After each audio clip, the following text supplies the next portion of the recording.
নমস্কার বন্ধুরা, কেমন আছো সকলে? আশা করি সকলে অনেক অনেক ভালো আছো। আমি সুস্মিতা চলে এসেছি আবারও একটা নতুন ভিডিও নিয়ে। আজ মঙ্গলবার আর এখন হচ্ছে সকাল 9টা বাজে। তো আজ হচ্ছে মঙ্গলবারের হাটে যাব। তো চলো সমস্ত ভিডিওটা তোমরা দেখতে থাকো প্রথম থেকে শেষ পর্যন্ত, স্কিপ না করে। আশা করি তোমাদের অনেক অনেক ভালো লাগবে। যে দ্বীপটায় আজকে বাজার করতে যাব সেই দ্বীপটার নাম হচ্ছে সাতজেলিয়া। আর এখন আমি যেখানে দাঁড়িয়ে আছি এটা হচ্ছে উত্তরডাঙ্গা। আর এই দেখো, এখানে নদীর পাশে দাঁড়িয়ে দাঁড়িয়ে ছোট ছোট লাল লাল কাঁকড়া, সেগুলো গর্তের মধ্যে ঢুকছে, খেলা করছে। তো সেগুলোই হচ্ছে দাঁড়িয়ে দাঁড়িয়ে দেখছিলাম। এখন খেয়াটা আসতে একটু লেট হবে, তাই খুব ভালো লাগে। আমি যখনই নদীর ধারে আসি এই লাল কাঁকড়াদের খেলা করা দেখি। আর এখানে দাঁড়িয়ে দাঁড়িয়ে চারিপাশের পরিবেশটাও দেখতে দেখতে খেয়া চলে আসলো। আর তারপরে চলে আসলাম। আর ওই যে দূর থেকে আসছে, ওগুলো হচ্ছে বাংলাদেশে যায়। ওই হচ্ছে মানে কি বলে ওটাকে, স্টিমার বলে না কি বলে জানি না। আর এদিকে চলে এসেছি বাজারটাতে। এই যে প্রথমেই হচ্ছে বাজারে দেখছি কিছু চারা গাছ বিক্রি হচ্ছে। আমি হচ্ছে বাজার থেকে আলু বীজ কিনবো, তো সেজন্যে আলু বীজ কেনার জন্য চলে এসেছি। তো এখানে এসে আলু বীজগুলো দেখছিলাম। আমাকে মা বাড়ি থেকে বলেই দিয়েছিল যে পোখরাজ আলু বীজটা নিতে, তো সেখান থেকেই আমি নিয়ে নিলাম 5 কেজি আলুর বীজ। আর তারপর এখন বাজারের মধ্যে দিয়ে যাচ্ছি, একটু ফলও নিয়ে নিলাম সাথে।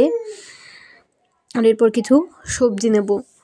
এইখানে এই বাজারটাতে খুব ভালো সবজি পাওয়া যায়। চাষিরা নিজেদের ক্ষেতের সবজি নিয়ে এসে এই বাজারটাতে বিক্রি করে। আর এই বাজারটাতে সবজির দামও বেশ কিছুটা কম হয়। তো এখানটাতে থেকে আমি নিয়ে নিচ্ছি ফুলকপি আর বেগুন, আর নিয়ে নেবো একটু টমেটো। কত ভালো লাগছে সবজিগুলো দেখতে, তাই না? শীতকালে নানান রং বেরঙের সবজি, ভীষণ ভালো লাগছে। আর তার সাথে একটু বিনসও নিয়ে নিলাম, অনেকটাই দাম কম। তো যাই হোক, বাজার টাজার সেরে তারপরে হচ্ছে বাড়ির পথে রওনা দিয়েছি। এখন আবার আমাকে খেয়া পেরোতে হবে, সেই জন্য দাঁড়িয়েছি। এখান থেকে খেয়া পেরিয়ে আমি যাব হচ্ছে জটিরামপুর। এই যে এখন হচ্ছে খেয়াটা চলে এসেছে। অনেকটা সময় কাজের সূত্রে আমি বাইরেও ছিলাম, আর সেই সাথে বাজারও করে নিলাম। আর এখন হচ্ছে সূর্যের পড়ন্ত রোদ এসে পড়েছে নদীর চরে, খুব ভালো লাগছে।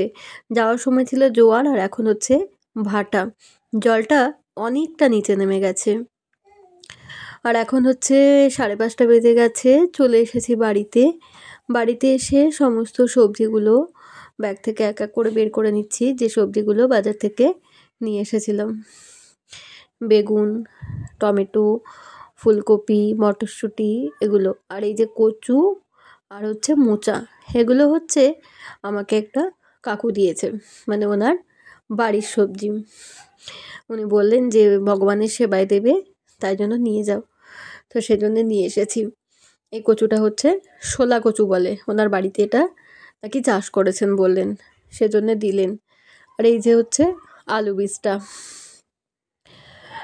তো অনেকটা সন্ধে হয়ে গেছে তারপরে। আর এখন হচ্ছে একটু রুটি বানাবো, আর তার সাথে একটু বেগুন ভাজা বানাবো। আজকে ওই বাজার থেকে একটা বড় কাটা বেগুন নিয়ে এসেছিলাম। মানে এই বেগুনটাকে হচ্ছে মাকড়া বেগুন, কাটা বেগুন বলে। তো সেই বেগুনটাই হচ্ছে ভাজা করব। বেগুনটাকে বানিয়ে নিয়েছি। আর তার সাথে এখন হচ্ছে একটু হলুদ, লবণ, লঙ্কা গুঁড়ো আর একটু চালের গুঁড়ো দিয়ে বেগুনটা মাখিয়ে নিচ্ছি। আমি বেগুন ভাজার সময় অল্প 1-2 চামচ চালের গুঁড়ো দিয়ে মাখাই।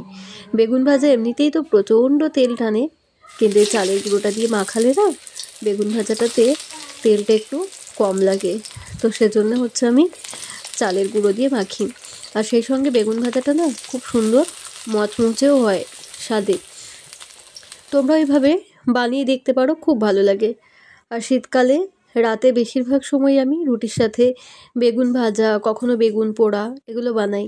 বেগুনের কোনো গুণ আছে কিনা তা জানা নেই, কিন্তু বেগুন ভাজা, বেগুন পোড়া, এগুলোর কিন্তু রুটির সাথে কোনো জুড়ি নেই, খুব ভালো লাগে। আর তারপরে অর্জুন চলে এসেছে রান্নাঘরে আমার কাছে। এই যে অর্জুন এখন রান্নাঘরে চলে এসেছে রান্না করতে, দুষ্টুমি করছে।